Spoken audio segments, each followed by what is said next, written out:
Make sure you watch my 2 videos on how to hold the violin and also how to hold the bow before you watch this lesson video.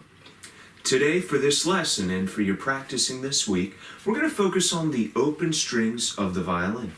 The way that you can remember the names of the strings of the violin are with the phrase, get down and exit. It's what you do in a burning building. G, D, A, and E. For this week of practice, we're just going to be playing the D string and the A string. Before we talk about bow strokes this week, a quick reminder that before you use your bow, you got to use the adjusting screw on the end of your bow, righty-tighty, so turn it clockwise, to tighten the hair of your bow so that it's about a pencil width away from the stick, or just so far that when you press down on the string like this, the hair doesn't get pushed up onto the stick of the bow. So make sure you tighten it a little bit before you try bowing. One type of bowing we're going to use this week is a whole bow. You'll never guess what that looks like. It's just using a whole bow. When we bow, you can just keep your hand up here on the body of the violin. And I guess I should say a whole bow is from the tip of the bow all the way down to the frog. That's a whole bow. I know, you're shocked. Here's some examples of some whole bows on the D string.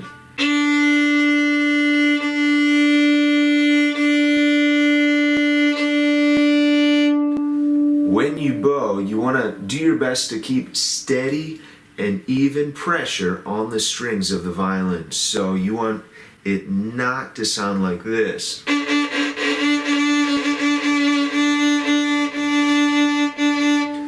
You want to do your best to practice making that sound steady and even, like this.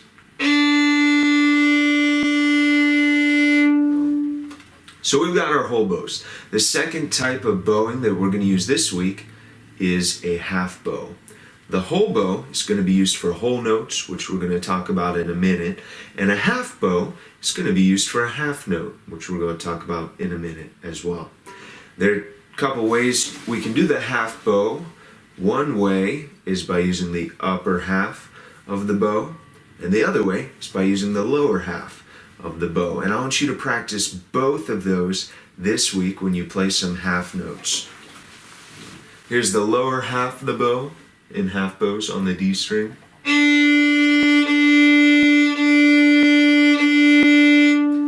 Here's the upper half.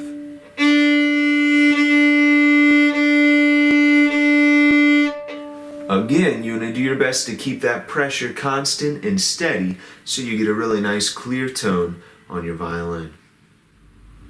When you play the violin with the bow, you want to keep the bow on the sweet spot of the violin. That's about right here, right in between the bridge and the fingerboard, right in the middle. If you get too close to the bridge, it's going to get real shrill and squeaky. If you get too far towards the fingerboard, the sound's going to get weak and watery. You want to keep the bow right in the middle for the best possible sound. So as you practice this week, keep your eyes on your bow and make sure you stay in the sweet spot. One other thing, when you're bowing, you want to angle the bow so that it's pointing slightly, so the stick of the bow is pointing slightly towards the fingerboard, like my bow is right now. This would be with the stick directly over top. This would be with the stick angling slightly towards the fingerboard. So remember to do that this week while you practice. Remember how we just talked about whole bows and half bows. Whole bows we're going to use when playing whole notes. A whole note looks just like this one does. It's called a whole note because it takes up a whole measure.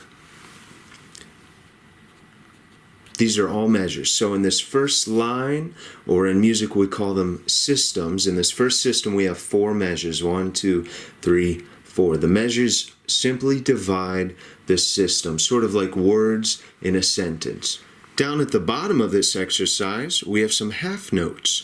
Just like the whole notes take up a whole measure, one half note takes up half a measure. So it would take 2 half notes to fill up the measure. We're going to use our half bows to play half notes. These videos are designed to work just like a traditional music lesson.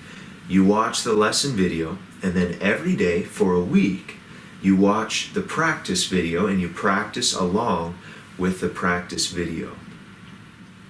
Everyone knows the way you get better at an instrument isn't necessarily by having the best teacher or going to lessons all the time. The way you get better is by practicing.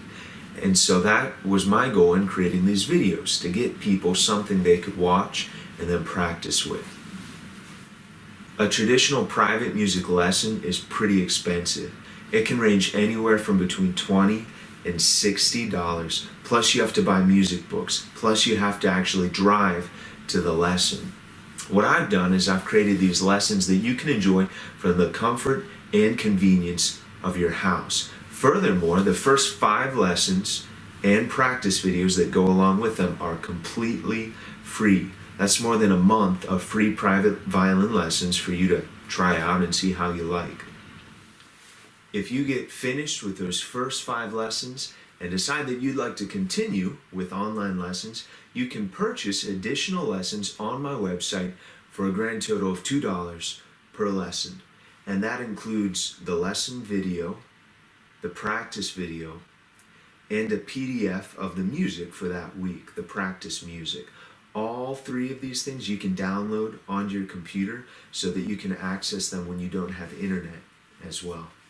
But in summary, watch the lesson video, practice with the practice video, buy additional lessons if you so choose.